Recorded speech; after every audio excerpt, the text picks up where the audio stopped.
Fresher होते हैं या जिनकी पहली जॉब होती है उनके साथ होता है धोखा। इसको समझने के लिए आपको 3 फैक्टर्स को समझना पड़ेगा। पहला सीटीसी, दूसरा ग्रॉस सैलरी और तीसरा नेट सैलरी। कारपेंटर को बुलाया, उस कारपेंटर को आपके घर तक आने में 1 घंटा लगा, आपके घर में काम करने के लिए 1 घंटा लगा और आपके घर से अपने घर जाने के लिए भी 1 घंटा लगा। अब उसके हिसाब से तो उसने 3 घंटे काम किया है, पर आपके हिसाब से उसने केवल 1 ही घंटे काम किया। Salary, net salary, gross salary और सीटीसी में डिफरेंस। इंटरव्यू के समय आप कितना भी सीटीसी पर नेगोशिएट कर लें, हर कंपनी के पास एक नेगोशिएशन टीम होती है। कोई भी इंसान अगर किसी कंपनी में काम करता है तो उसके पीछे का जो सबसे इम्पोर्टेंट फैक्टर होता है वो होता है सैलरी।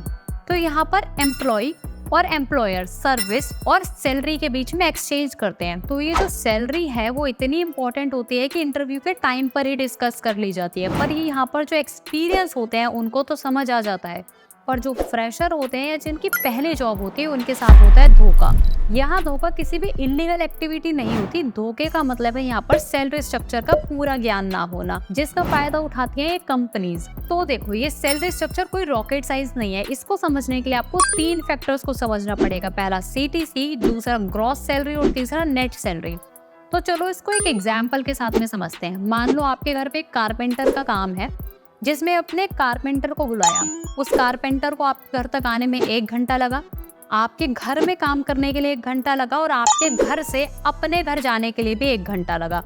अब उसके हिसाब से तो उसने 3 घंटे काम किया है, पर आपके हिसाब से उसने केवल 1 ही घंटे काम किया है। तो सेम ऐसा ही होता है salary, net salary, gross salary और सीटीसी में डिफरेंस। तो जो कंपनी आपको कैब देती है, खाना खिलाती है, या जो आप कॉफी मशीन से निकाल के कॉफी पीते हैं ना, इन सब की कॉस्ट इंक्लूड करके बनता है सीटीसी। तो कुल मिलाकर जो सीटीसी होता है उसको बड़ा पैकेज दिखाने के लिए या मोटा पैकेज दिखाने के लिए कंपनीज अलग अलग फैक्टर्स को ऐड कर देती है। वैसे एक बात बताती हूँ, सीटीसी कोई एक लीगल टर्म नहीं है। पहले अकाउंट्स के लोग कॉस्ट टू कंपनी दिखाने के लिए सीटीसी टर्म का यूज करते थे। इसके बाद एचआर ने भी ऑफर लेटर को बड़ा दिखाने के लिए सीटीसी यूज करने लगा, पर जो नहीं करना चाहिए। जब आप पीएफ या ईएसआई को ऑफर लेटर में इंक्लूड करते हैं ना, तो ये जो चीजें है समय समय पे चेंज होती रहती है। जैसे लॉकडाउन में पीएफ 12% से 10% आ गया था, वही ईएसआई भी समय समय पे 6.5 से 4% आता रहता है। तो लीगल टर्म में देखा जाए तो जो कॉन्ट्रैक्ट है एक एम्प्लॉय और एम्प्लॉयर के बीच में, ये ब्रीच हो जाता है। दूसरी चीज, जब कंपनी हर एक चीज ऑफर लेटर में इंक्लूड करती है तो यह चीज का भी ध्यान रखे कि जो एक एम्प्लॉय होता है वो सिर्फ 8 से 9 घंटे काम नहीं करता,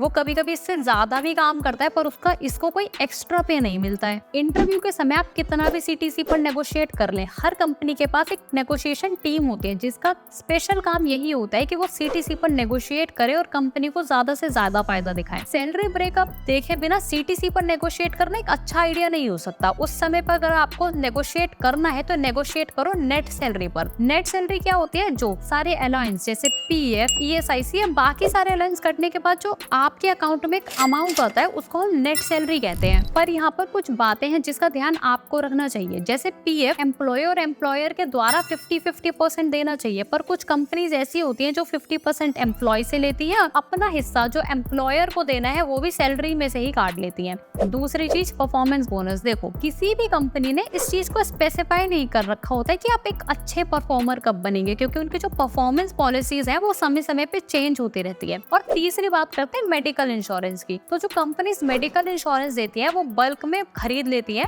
इसके बाद वो ज्यादा दाम पर आपकी सैलरी से अमाउंट काट लेती है, पर एक्चुअल में उनको मेडिकल इंश्योरेंस सस्ता पड़ता है। चौथा, और बहुत सारी कंपनीज 8-9 हजार रुपए वाले एम्प्लॉयज से भी बहुत सारे अलाउंसेस काट लेती हैं, जो एक अच्छी प्रैक्टिस नहीं है। इसके लिए 2009 में सुप्रीम कोर्ट ने ये कहा था कि जो कंपनी दसियों तरीके के अलाउंस काट रही है उन कंपनीज को तुरंत बंद कर देना चाहिए। पर ये देखो, अगर आप इसकी कंप्लेंट लेके भी जाएंगे ना तो आपको कुछ फायदा नहीं होगा, क्योंकि उन्होंने लेबर लॉ से बहुत सारे लूप होल निकाल कर ये सारी चीजें इलीगल तरीके से प्रैक्टिस में लेकर आते हैं और लीगली शो करते हैं। देखो, मैं आपको यही कहना चाहूंगी कि जब भी आप एक इंटरव्यू दो, एक ऑफर लेटर को एक्सेप्ट करो, तो कभी भी सीटीसी पर नेगोशिएट मत करो, हमेशा नेगोशिएट करो इन हैंड सैलरी पर। आपकी क्या राय है? कमेंट करें और मिलते हैं नेक्स्ट थर्सडे एक नई वीडियो के साथ। तब तक सब्सक्राइब करें जुडिशियल एडवाइजर को।